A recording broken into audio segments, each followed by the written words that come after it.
जय जगदंब नमो आदेश. मी तन्विताई पुणेकर आपल्या सर्वांचं या व्हिडिओमध्ये सहर्ष स्वागत करते. आज बऱ्याचशा गोष्टींची विविध माहिती, त्याचबरोबर बांधणी कार्य, त्याचबरोबर येणाऱ्या भाविकांचे प्रश्न, या सर्व गोष्टींवरती आज आपण बोलणार आहोत. कारण की बरेच दिवस झालं आपले सबस्क्राईब वाढतायत, नवीन नवीन सबस्क्राईब आपल्याला जॉईन होत आहेत, नवीन भक्तांची इथे येणं सुरुवात झालेली आहे. ज्या लोकांना आपल्या युट्यूब चॅनलचे संपूर्ण व्हिडिओ तुम्ही पाहिले नसतील, ज्यांनी नवीनच पाहायला सुरुवात केलेली आहे, त्यांच्यापर्यंत संपूर्ण माहिती पोहोचावी. त्याचबरोबर इथे अचानक लोक येतात, म्हणजे आता लेटेस्ट नवीन व्हिडिओ पाहतात, नवीन व्हिडिओ पहिला नंबर घेऊन मग बुकिंग घेऊन येतात. पण आपल्या इथे काय कार्य केलं जातं, आपल्या इथे प्रश्न कसे सोडवले जातात, तुमच्या मागची जी काही संकट आहेत त्याच्यावरती प्रश्न उत्तर कशी होतात, हे संपूर्ण गोष्टी या व्हिडिओमध्ये पाहणार आहोत. मुळात पहिली गोष्ट पाहिली म्हणजे आपण बरेच दिवसापासून लाईव्ह घेत होतो, आरत्या दाखवल्या, सर्व दाखवलं, सर्व गोष्टी झाल्या. पण प्रश्न कसे घेण्यात येत होते, त्याचबरोबर तुमच्या प्रश्न कोणत्या कार्यावरती घेतल्या जातात, हे बरेचशा लोकांना माहित नव्हतं. बरेच लोकांचे कॉल यायचे की आमचे असे असे प्रॉब्लेम्स आहेत, आमच्या प्रॉब्लेम्सवरती आम्हाला फक्त प्रश्न विचारायला यायचे, आम्ही बांधणी करू शकत नाही, आम्ही यंत्रक्रिया करू शकत नाही. मुळात म्हणजे पहा, आपण इतर लोकांचे जे काही लोक येतात आपल्या गादीवरती, यांचे जे काही प्रश्न घेतो, त्यांचे प्रश्नांची उत्तरं घेतो, कौल लावतो, हे जे काही कौल आहेत हे बांधणी कार्यावरतीच घेत असतो. जसं की आता तुम्ही इथे पाहिलं की बांधणीला आपण चौकी दिली होती, चौकी देऊन कुलदैवत, ग्रामदैवत, इष्टदैवत असे 3 दैवत घेऊन गणदैवताला साक्षी धरून आपण इतर लोकांचे प्रश्न याच्यावरती घेत असतो. बांधणी बांधणी म्हणजे असं नाही की आता बरेचशे जागी मी बांधणी पाहिली आहे, बरेचशे लोकांच्या घरात बांधणीही तुमच्या असतात. बांधणी बांधणी ह्या शब्दाचाच अर्थ होतो की बांधून घेणे, अथवा जे काही बंधन क्रिया आहे ती मुक्त करून प्रश्न क्रिया बांधून घेणे. मग या बांधणीमध्ये काय आहे, आता बऱ्याचशा लोकांच्या बांधण्यांमध्ये एक लिंबू, एक नारळ तो बांधून दिला जातो, त्याला गाठ मारतात आणि घराला जाऊन बांधा. आमच्या इथे जे काही लोक येतात, ह्यांचे जे काही प्रश्न आहेत हे बांधणीवरती घेण्यात येतात. म्हणजे बांधणीवरती घेण्यात येणे म्हणजे तुमचे जे काही प्रश्न आहेत याला कौल दिला जातो. कौल दिल्यानंतर प्रश्नांना काही गणदैवतांच्या कार्यावरती उतरवण्यात येत असतं. त्याच्यानंतर कुलदैवत, इष्टदैवत, ग्रामदैवत, आता इथे जर तुम्ही पाहताल 3 सुपाऱ्या ठेवलेल्या आहेत. या 3 सुपाऱ्या जर तुम्हाला व्हिडिओमध्ये दिसत असतील, कुलदैवत, इष्टदैवत, ग्रामदैवत, या 3 सुपाऱ्या 3 कार्य करत असतात. त्याच्यानंतर गणदैवताचं कार्यातून आपण कार्य दिलेलं आहे. गणदैवताच्या कार्यातून आपण पहिले चौकी दिलेली असते. ह्या चौकी देऊन सर्व क्रियांना आपण कार्यामध्ये उतरवत असतो. आता जर कार्यामध्ये उतरवणे म्हणजे काय, तुमच्या प्रश्नांना, तुमच्या जे काही प्रॉब्लेम्सला काही चौक्या देणे आणि त्या चौक्या देऊन तुमचे प्रश्नांचे कौल देण्यात येत असतात. अशा पद्धतीने बांधणी क्रिया करण्यात येत असते. म्हणजे बरेचसे लोकांचे प्रश्न असतात, ताई आम्ही तुमच्या इथे येणार आहोत, पण आम्हाला बांधणीवरती प्रश्न नाही घ्यायचे. हा ठीक आहे, ज्यांना बांधणी नको असेल हरकत नाही, बांधणीवरती नाही, पण त्या लोकांचे प्रश्न यंत्रक्रियेवरती आपण घेत असतो. विविध प्रकारचे यंत्र आहेत, जसं की मग बरेचसे आहेत, करणी बाधा यंत्र आहे, कार्यसिद्धी यंत्र आहे. त्याचबरोबर काही लोकांचा नवरा बायकोशी व्यवस्थित वागत नाही, बायको नवऱ्यांसोबत व्यवस्थित वागत नाही, त्यांचे मतभेद आहेत, हे मतभेद एकत्रितरित्या येणे आणि त्यांचे मतभेद दूर होऊन त्यांचा कुटुंबामध्ये सुख शांतता लागावी अशासाठी वशीकरण यंत्र आहे, सर्व कार्यसिद्धी यंत्र आहे, करणी बाधा यंत्र आहे, म्हणजे बाहेरची जी काही बाधा आहे अथवा जी काही निगेटिव्ह शक्ती आहे ती कमी करण्यासाठी करणी बाधा यंत्रापासून ते बांधणी क्रियेचे हे संपूर्ण प्रश्न आपण याच्यामध्ये उतरवून घेत असतो. ज्या लोक जे काही स्त्रिया आहेत ह्या घरच्या परमिशननी नसतात, घरी ते सांगून येत नाहीत, घरच्या लोकांना सांगायचं नाहीये, अथवा जे काही कार्य तुम्ही करणार आहात हे संपूर्ण चांगलं कार्य करणार आहात, पण हे कार्य घरी कोणालाही कळून द्यायचं नाहीये.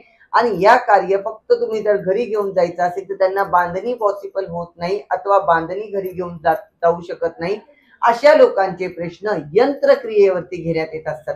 यंत्रक्रिया म्हणजे लहान आकारामध्ये असते, त्याला आपण चौकी दिली असते. ही चौकी चलित चौकी असते, म्हणजे याला चलित कार्य देण्यात येत असतं की तुम्ही जिथे जाताल, जिथे राहताल, तुम्ही जिथे कार्य करताल, जिथे व्यवसाय धंदा करताल, हे तुमच्या सोबत सुद्धा नेऊ शकतो. अशा प्रकारच्या चौकीवर सुद्धा यंत्रक्रियेवरती आपण प्रश्न घेत असतो.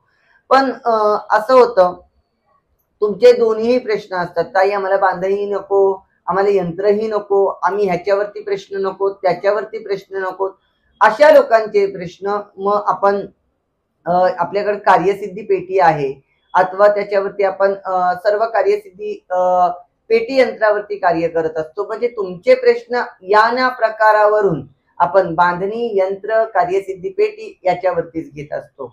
आता ज्यांना कर्णी बाधा आहे, मग कर्णी बाधेचा दोष आहे अथवा ज्यांना कर्णी बाधेवरती त्रास आहे, घरामध्ये काही प्रॉब्लेम्स आहे, ते घरच्या परमिशननी आलेले आहेत, त्यांचे प्रश्न आपण बांधणीवरती घेतो. यांच्या प्रश्नांच्या ज्या काही चौक्या आहेत याही बांधणीवरती घेतो. त्यांचे जे काही प्रश्नांवरती आपण कौल लावणे, जे काही कौल लावल्या जातात, हे कौल सुद्धा बांधणीवरती घेण्यात येत असतात. बाहेरची काही बाधा आहे, ही बाधा सुद्धा बांधणीवरती आपण ओळखून घेत असतो, त्याच्यावरती कौल लावत असतो. त्याचप्रमाणे अथवा एखाद्या पुरुषाला एखाद्या स्त्रीकडून वशीकरण क्रिया करण्यात आली असेल तर यांचे प्रश्न आपण वशीकरण यंत्र कार्यावरती घेत असतो.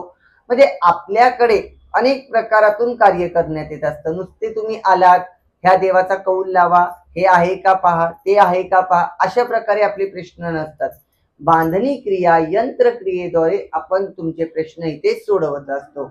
आता हे सर्व झालं बाहेरच्या बाधेचं.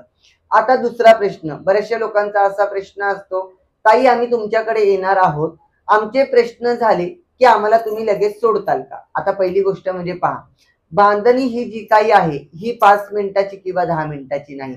या क्रियेला एका व्यक्तीला 20 मिनिटं द्यावे लागतात. एका व्यक्तीसाठी 20 मिनिटं.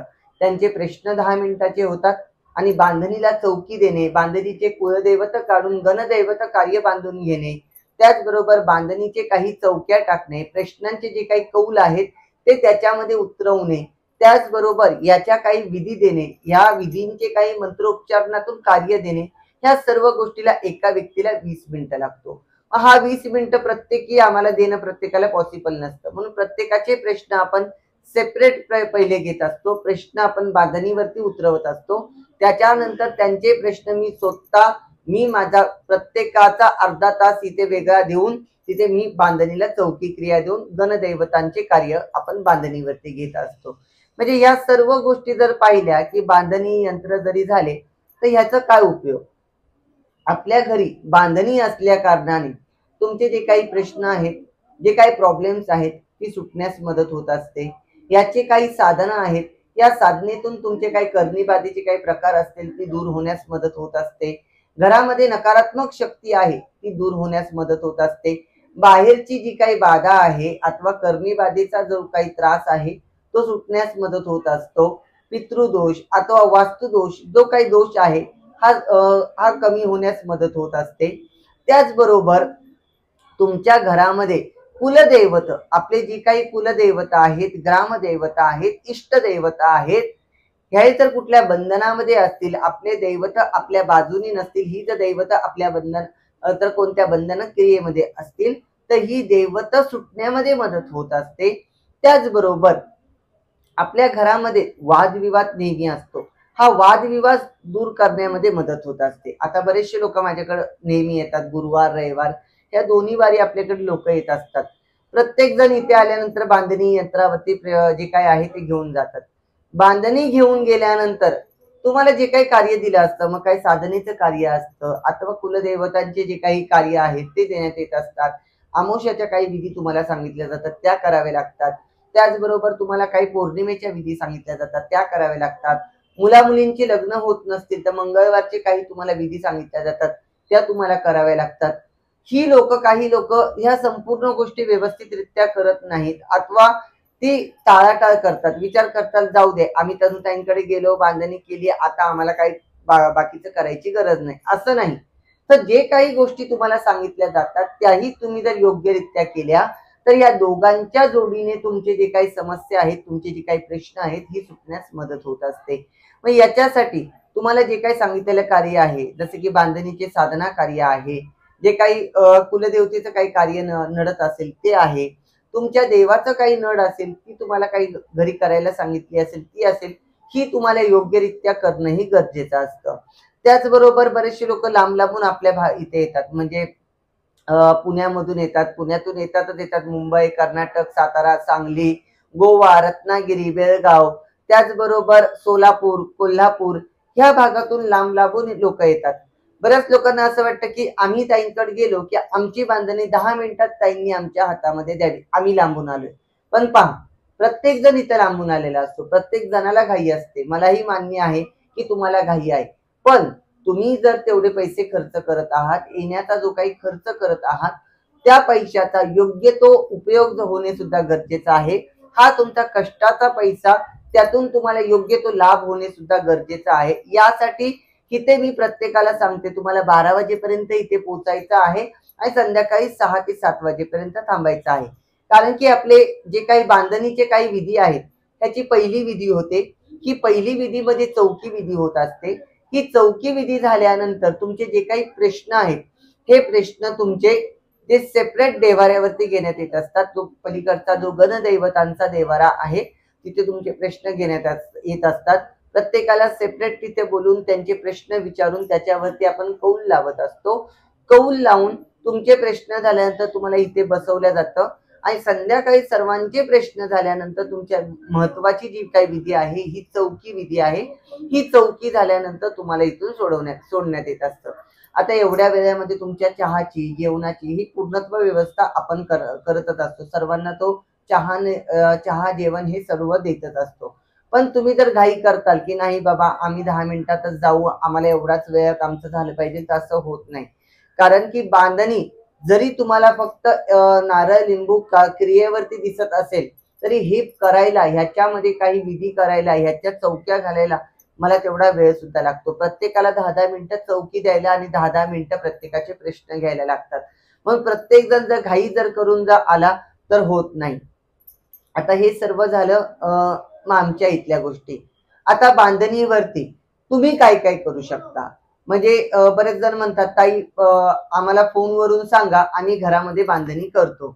मुख्यतः फक्त हे ताटामध्ये वस्त्र टाकून चौक घालणे, लिंब लावणे, त्याच्यामध्ये गुंजा, तीळ, काळे तीळ, राळ हे सर्व काही ठेवणे, खड्डा करून नारळ ठेवणे, त्याच्यामध्ये लिंबू घालणे, यातच सर्वस्व नसतं.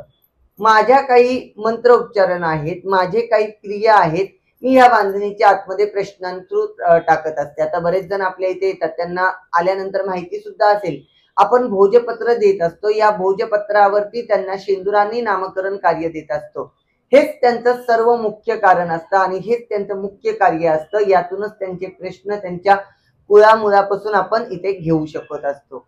आता मी काही देऊ नाही की बाबा मी हातामध्ये कौल धरला आणि तुमचे प्रश्न विचारायला सुरुवात केले आणि त्या प्रश्नांची मी तुम्हाला उत्तरे द्यायला लागले. मीही देऊ नाही. मला काही जी काही विद्या झाली असेल, ती काही मी शिकली असेल अथवा थोडीफार मला अनुभूती प्राप्त होत असेल, त्यातून मी तुमचे प्रश्न सोडवते. या प्रकारे बरेचसे लोक म्हणतात ताई तुम्ही आम्हाला फोनवरतून सांगा, आम्ही ही बांधणी आमच्या घरच्या घरी करू. पण मुख्यतः पहा, ही बांधणी मी माझ्या गुरूंकडून शिकलेले आहे.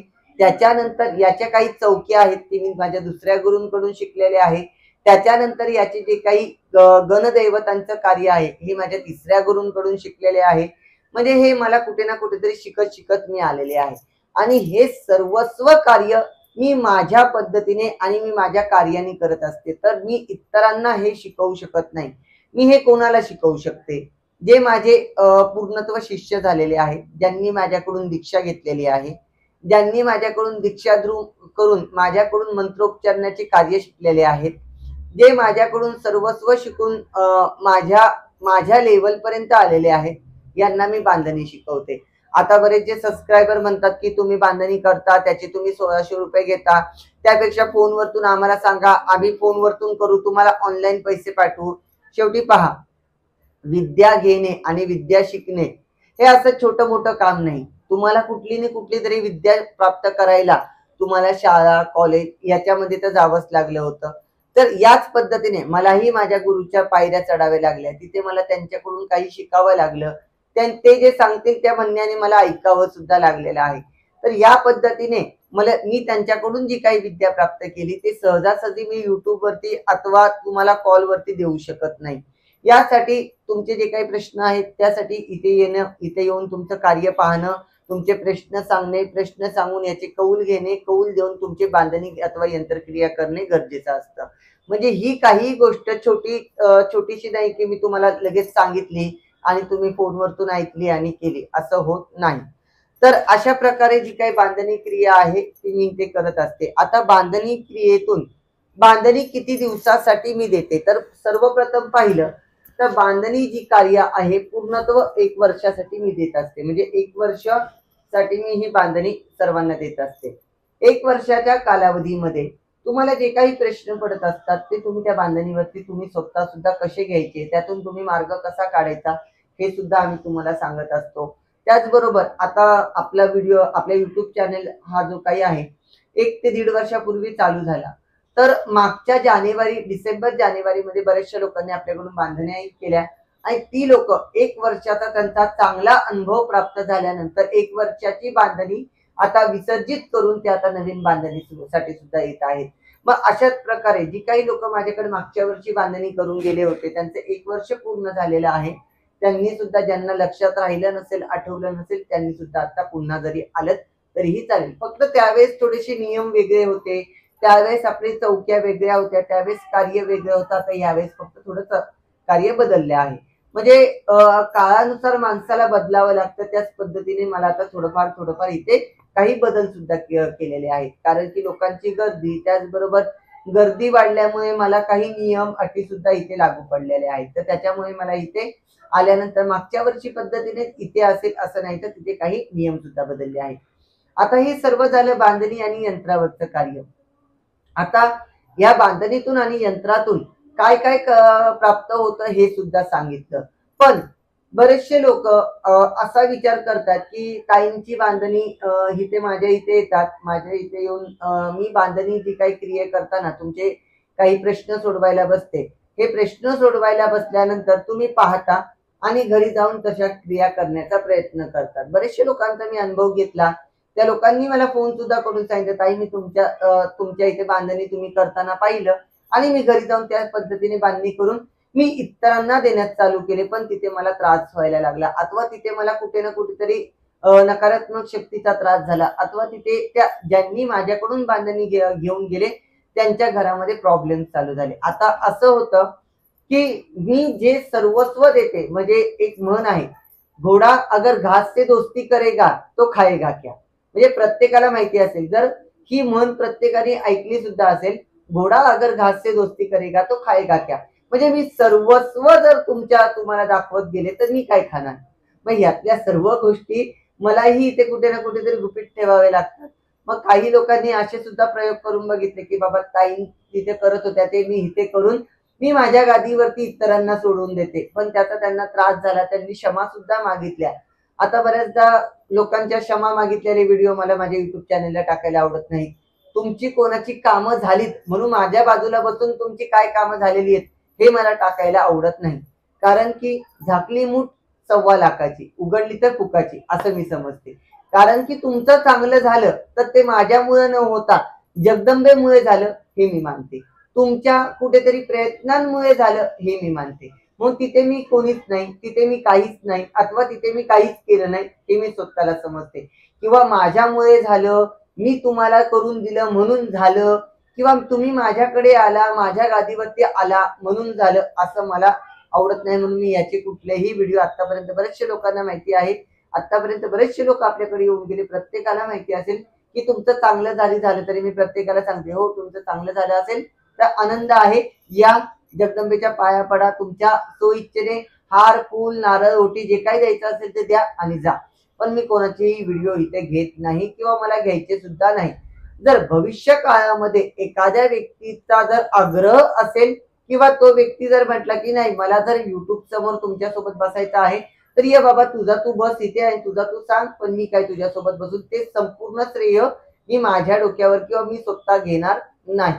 तर अशा पद्धतीने बऱ्याचशा लोकांनी अशी सुद्धा कामं केली, असेही डाव केले आणि ते फसले आणि त्याच्यानंतर मग ते माझ्याकडे रडत सुद्धा आले, असंही झालं. त्याचबरोबर बरेचसे शिष्य वर्ग सुद्धा, म्हणजे फक्त एवढ्या लोकांनी शिष्यत्व प्राप्त केलं, माझ्याकडून दीक्षा घेतली, वीरकमनाची दीक्षा घेतली, माळपर्डीची दीक्षा घेतली अथवा माझ्या गादीचे सभासद झाले, आणि त्याच्यानंतर त्यांच्या मनामध्ये कुठेतरी चुकीच्या भावना निर्माण झाल्या आणि ते माझ्यापासून लांब होत गेले. म्हणजे मी अशी आहे की एखादा व्यक्ती जर मला पटला नाही किंवा त्या व्यक्तीचं मला जर खटकलं, तर मी स्वतःहून त्या व्यक्तीशी बोलणं कमी करते आणि तो व्यक्ती सुद्धा लांब होतो, की त्याला कळतं की तरुणाईंना आपलं पटणं आता बंद झाले. कारण की असं होतं की तुम्ही मनामध्ये कुठल्या ना कुठला तरी एक संकोच ठेवून अथवा फक्त फळाच्या अपेक्षाने जर माझ्याशी जर शिष्य होत असताल, तर ती लोक आयुष्यभरासाठी माझ्यासोबत राहत नाही. आता जे काही शिष्यांना मी बोलते त्यांना माझा हे बोलणं समजलं सुद्धा असेल. कारण की तुम्ही दीक्षा घेता फक्त आणि फक्त बघता, हा आता मला हे भेटल म्हणून मी तनुताईंच्या जवळ गेलो. कारण की असं होतं, तृतीय पंथी म्हटलं की प्रत्येकाला माहिती असतं, अरे बापरे, स्त्री आणि पुरुषापेक्षा तृतीय पंथीकडून बऱ्याचशा गोष्टी शिकायला भेटतील, आपण त्यांच्याकडे जाऊ. फक्त स्वतःच्या स्वार्थापुरती पोटी आमच्यापर्यंत येतात आणि मग अशा लोकांना मला मग कुठे ना कुठेतरी मग लांब करूशी वाटतं. तर असेही शिष्य मला नकोत की ते अर्ध्यातनं साथ सोडतील आणि फक्त त्यांच्या कामापुरता आपल्या स्वार्थापुरता आपल्याशी राहतील, म्हणून अशाही लोकांसोबत मी राहत नाही. तर असे बरेचसे लोकांनी केलं, त्यांना काही फळं होती तेही त्यांना भेटली आणि चुकीच्या गोष्टी केल्याने त्यांना त्रासही झाला. तर अशा काही गोष्टी होऊ नये अशी मी जगदंबेकडे प्रार्थना सुद्धा करेन. तर त्याचबरोबर तुमचे जे काही बांधणी अथवा यंत्रावरती जे काही प्रश्न आहेत हे आपण कसे सोडवतो, काय सोडवतो, या बांधणी आणि यंत्राच्या क्रिया आपण कशा घेतो, यासाठी तुम्हाला आपल्या गादीवरती येणं सुद्धा गरजेचं असतं. आता गादीवरती आल्यानंतर इथे संपूर्ण क्रिया झाल्याशिवाय कोणालाही सोडू शकत नाही. कारण की पहा, मी जर तुमच्याकडून 1600 रुपये घेते, म्हणजे पहा माझी दक्षिणा 1600 रुपये आहे. मी जर 1600 रुपये दक्षिणा तुमच्याकडून घेते, त्या 1600 रुपयातून माझंही कर्तव्य आहे की मी तुम्हाला काहीतरी द्यावं आणि त्यातून तुम्हाला काहीतरी प्राप्त व्हावं, हे माझं कर्तव्य आहे. म्हणून त्यातून माझं फक्त एकच उद्दिष्ट असतं की दिवसभर तुम्हाला इथं बसायचं. आता इथे बसायचंय म्हणजे काय, माझ्या घरातली काय तुम्हाला वैयक्तिक कामं मी सांगत नाही. तुम्हाला इथे बसून फक्त तुमचा टाइम असतो, तुमचा वेळ असतो, परत तुम्हाला इथे बसणं गरजेचं असतं.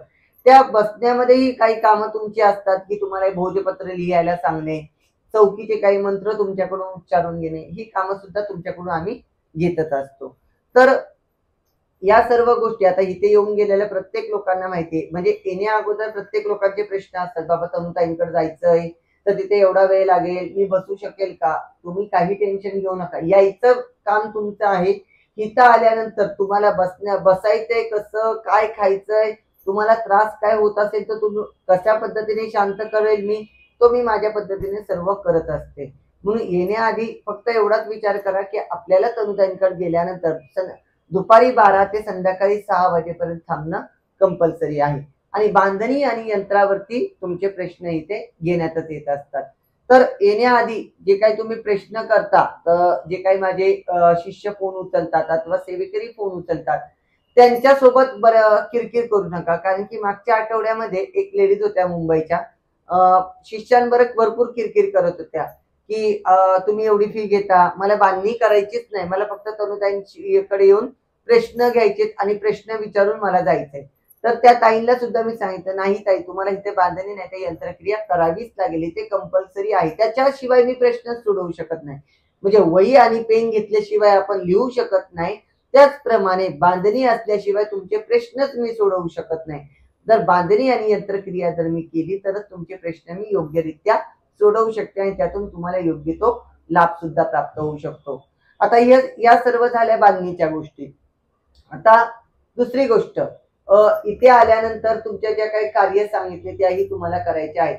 आता विवाह होत नसेल अशा लोकांचे प्रश्न कशावरती घेण्यात येतील, तर बांधणीवरती सुद्धा घेण्यात येतात आणि यंत्रावरती सुद्धा घेण्यात येतात. विवाह कवच यंत्र, त्याचबरोबर रुक्मिणी स्वयंवराचे जे काही पाठ आहेत, हे पाठ घेऊन आपण त्यांचे प्रश्न सोडवत असतो.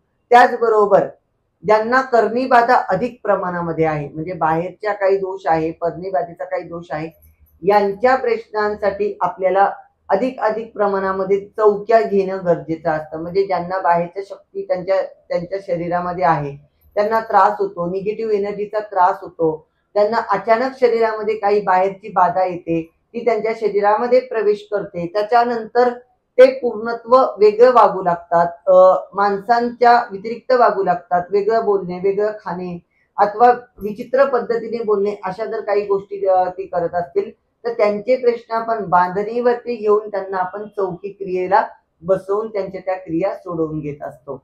आता हे सर्व झालं, बांधणी झाली, यंत्रक्रिया झाली. याच्यानंतर याच्या पुढचंही काम आहे. ज्यांना बंदिष्ट कार्य करायचं आहे, ज्यांना चेड्यांचं कार्य करायचं आहे, ज्यांना चेडे गोळून घ्यायचे आहेत, ज्यांच्या मागे चेडा लावलेला आहे, त्यांचे सुद्धा कार्य आपण बांधणी व्यतिरिक्त करू शकतो. पण पहिली स्टेप प्रत्येकाला बांधणी करणे गरजेचं आहे.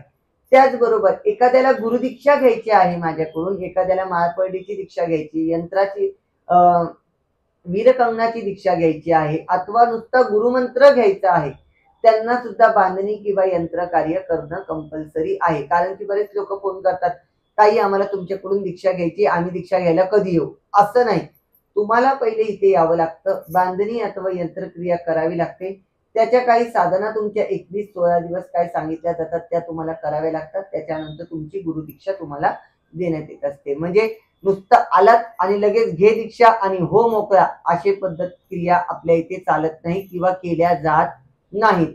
मग प्रत्येकाला सर्वस्व क्रिया देऊन, सर्वस्व त्यांचा क्रिया पाहून, त्यांच्या दृष्टांत पाहून त्यांना दीक्षा सुद्धा देण्यात येत असते. त्याचबरोबर बांधणी क्रिया केलेली जी काही लोक आहेत, ज्यांनी आतापर्यंत माझ्याकडून बांधणी काही क्रिया केलेली आहे, त्यांनी सुद्धा त्यांच्या साधना योग्यरित्या करणं ही गरजेचे आहे.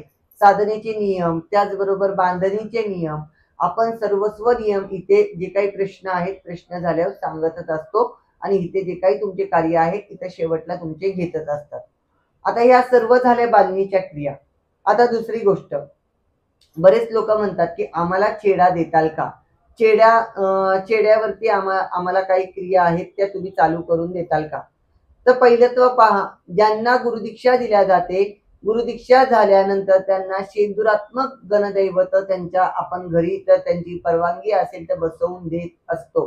ही पुन्हा एकदा मी सांगते, मागच्या व्हिडिओमध्ये सांगितलं, चेडा न देता गणदैवत शेंदुराचे कार्यातून आपण बसवून देत असतो त्यांच्या खीर चपातीच्या कार्यक्रमामध्ये. अथवा वीरकंगण ज्यावेळेस घेतात तर वीरकंगण घेतल्यानंतर 16 दिवसांनी आपण ते सुद्धा कार्य देत असतो. मग चेडाच फक्त असणे गरजेचं नाही, चेडा काहीच नाही, चेडापेक्षा दैवतांचं कार्य सर्वस्व असतं. आता चेडा गोटा बरेचसे लोक म्हणतात 50,000, 51,000, 1,00,000 आम्ही एखादा दगड आणतात, त्याला शेंदूर फासून डोळे लावून देणारी लोक बरेचशी आज बघितलेत मी. आता तसे दैवत माझे गणदैवत माझ्या पलीकडच्या देवाऱ्यामध्ये सुद्धा आहेत. आता आपण या भागातून पुढे आपण तिथला सुद्धा व्हिडिओ पाहणारच आहोत, तिथे सुद्धा पाहणारच आहोत, ते सुद्धा मी दाखवणारच आहे. म्हणजे गणदैवतांकडून कार्य कसं करून घेण्यात येतं, दैवतांना प्रश्न कसे विचारले जातात, त्यातून कसे मार्ग सोडवण्यात येतात, हे सुद्धा आपण या भागामध्ये पुढे पाहूयात. चला तर मग आता इथे जर तुम्ही पाहिलं तर मी बांधणीची क्रिया इथे घेऊन आले. त्याच्यानंतर ही संपूर्ण माझे गणदैवत आहेत. जसं की जाळीतला मसोबा झाला, खरवड्याचा मसोबा झाला, गाडीवान बाबा, असे अनेक गणदैवत आपण आपल्या या इथे बसवलेले आहेत. तर या देवतांना आपण काही कौल देत असतो, या कौलाद्वारे काही प्रश्न घेत असतो. हे प्रश्न घेण्यासाठी आपल्याला वीरकंगणाची गरज असणे खूप गरजेचं असतं. आता माझे जे काही वीरकंगण आहे त्या माझ्या वीरकंगणातून मी जे काही इतरांचे प्रश्न घेत असते, वीरकंगण आणि माझा अभिमंत्रित केलेला जो काही फळ आहे लिंबाचं, याच्यावरून मी काही प्रश्न इतरांचे घेत असते. जर तुम्ही लास्ट टाइमचे जर एक 3-4 महिन्यापूर्वीचे जर व्हिडिओ पाहिले असतील तर तुम्हाला कळेल सुद्धा की इथे मी बरेचशा लोकांचे प्रश्न घ्यायला बसले होते. इथे बांधणीची ताटं होती, इथे लोक बसलेली. म्हणजे हे संपूर्ण प्रश्न आपण इथे गणदैवतांना विचारून आपण दैवतांपाशी जे काही प्रश्न आहेत त्यांची क्रिया जे आपण कार्य करत असतो. म्हणजे हे सर्वस्व आपली या जागेवरती इतर लोकांचे प्रश्न घेण्यात येत असतात. आता ही संपूर्ण प्रश्नांची जी काही क्रिया आहे, प्रश्न विचारणं आहे, ह्या प्रश्नांसाठी मला जाळीतल्या मसोबांची गरज असते, त्याचबरोबर खारोड्याच्या मसोबाची गरज असते. आता माझे इष्टदैवतांनुसार मी जाळीतला मसोबा आणि खारोड्याचा मसोबा असा मानलेला आहे. कारण की माझे इष्टदैवत आहेत तिथे माझी अधिक प्रमाणामध्ये श्रद्धा गेली. म्हणजे दैवत जी काय आहेत त्या गणदैवतांमध्ये इष्टदैवत माझी अधिक प्रमाणामध्ये आहेत, ती जाईतला म्हसोबा आणि खारोड्याचा म्हसोबा. तर यांच्याकडे माझी अधिक श्रद्धा असल्या कारणाने मी यांच्याकडून जे काही प्रश्न आहेत ते इथे विचारून त्यांचे कौल घेत असते आणि कौल मग तुम्हाला त्याची उत्तरं देत असते आणि त्याच्यावरती तुमचे प्रश्न सोडवत असते. म्हणजे मी काही जास्त मोठं काम करत नाही किंवा मी खूप मोठी सुद्धा नाही की बाबा देव माझ्याशी बोलतोय किंवा दैवत माझ्याशी बोलतोय. देवांचे काही संकेत आहेत हे मला थोडेफार माझ्या मंत्रातून किंवा माझ्या विद्येतून प्राप्त करून कसे घ्यायचे हे मी शिकलेले आहे. त्यातून मी हे तुमचे प्रश्न सोडवते. म्हणजे असं काही नाही की तनुताई खूप मोठी देव आहे आणि ते लगेच मला देवांशी कॉन्टॅक्ट करतात आणि देव त्यांना येऊन सांगतात, असं काही नाही. तर मंत्रांच्या क्रियेतून जे काही उत्पन्न होणारी शक्ती आहे त्या शक्तीतून थोडीफार विद्या मी शिकून त्यातून फक्त तुमचे प्रश्न सोडवत असते. म्हणजे बरेच जण म्हणतात की जाईतला म्हसोबाला कौल लावला तिथे रुपया चिटकवा अथवा त्यांना एखादा लिंबू नारळ अंड ठेवा मग देव आपल्याला सांगतो, असं काही नाही. ह्या सर्व अंधश्रद्धेच्या गोष्टी आहेत. मी अंधश्रद्धा आणि श्रद्धा याच्यामध्ये बऱ्याचशा वेळेस मला बोलायला आवडतं की कारण की श्रद्धा आणि अंधश्रद्धा हे एखादा रुपया लावणं, तो शेंदुराचा देव आहे, त्याला शेंदूर लावलेला असतो, मग तो रुपया चिपकणारच आणि चिपकण्याची क्षमता जेवढी आहे तेवढ्या क्षमतेनुसार तो खाली पडणारच. मग त्या तसल्या गोष्टी मला आवडत नाही. अथवा गहू टाकायचे, ते गहू दोन दोन बाजूला काढायचे, हो तुमचं काम होणार किंवा तुमचं काम नाही होणार, अथवा कवड्या टाकायच्या त्या सरळ पडल्या का उलट्या पडल्या, तशा पद्धतीने मी कोणतंही कार्य करत नाही. जे काही आहे हे दैवतांना साक्षी धरून त्यांच्याकडून मी कौल प्राप्त करून घेत असते, तो सुद्धा माझ्या मंत्रक्रियेतून. म्हणजे आतापर्यंत जी काही लोक येऊन गेलेली आहेत त्यांना माहिती आहे. तर अशा पद्धतीने सर्वस्व क्रिया मी इथे सांगितलेल्या आहेत आणि अशा पद्धतीने तुमचे जे काही प्रश्न आहेत ते इथे मी सोडवत असते. तर सर्वांना हा व्हिडिओ आवडल्यास सर्वांनी या व्हिडिओला लाईक करा आणि सबस्क्राईब करा. त्या अगोदर आपली जी काही माझ्या व्हिडिओच्या खाली जी काही घंटा आहे, हा घंटा दाबल्याने तुम्हाला जे काही माझे व्हिडिओ असतील हे नवनवीन व्हिडिओ तुमच्यापर्यंत लवकरात लवकर पोहोचतील. आता दुसरी गोष्ट, शेवटची गोष्ट म्हणजे बोलता बोलता आठवली. परवा दिवशी लाईव्ह घेत होते तेव्हा एक दादा होता, कोण होता, कुठला होता, काय होता मला माहित नाही, त्याची मला गोष्ट इथे काढायची नव्हती पण डोक्यात पण ना आली म्हणून सांगते की तो बोलला की तुम्ही अंधश्रद्धा हे करता, तुम्ही श्रद्धा पसरवता, मी सुद्धा ह्या देवाचा भक्त आहे. बाबा मग तू देवाचा भक्त आहे, तू काय करतोयस, मला याचं उत्तर दे.